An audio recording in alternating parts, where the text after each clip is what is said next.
Praise the Lord.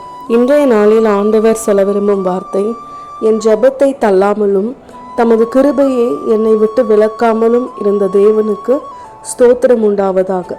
சங்கீதம் 66:20. அன்பான தேவனுடைய பிள்ளைகளை, நம்முடைய வாழ்க்கையில் இம்மட்டுமாய் நம்மை நடத்தினவர் நம் தேவாதி தேவன் என்பது நம் ஒவ்வொருவருக்கும் தெரியும்ல. அதே போல் ஒவ்வொரு சூழ்நிலையிலுமே நம் கடந்து வருகிற பாதையிலெல்லாம் கஷ்டம் வரும், துன்பம் வரும், துயரங்கள், துக்கங்கள் எல்லாமே நம்மை சூழ்ந்து கொள்ள நினைத்தாலும் எல்லாவற்றையும் ஆண்டவர் அப்படியே பனி போல விலகிட சொல்லுவார். மழை போல துன்பங்கள் வந்த போதிலும் அதை லகுவாய் நமக்கு மாற்றி தருவார். அது எல்லாத்துக்குமே காரணம் என்ன தெரியுமா?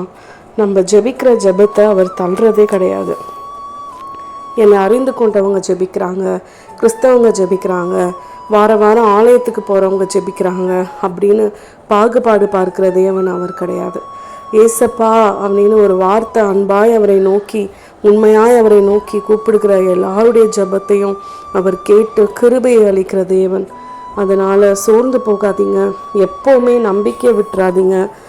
ஆண்டவர் என் ஜெபத்தை கேட்கல, அதனால தான் என் வாழ்க்கையில் இவ்வளோ கஷ்டம், யாருமே என்னை புரிஞ்சிக்கலன்னு சொல்லி வருத்தப்படாதீங்க.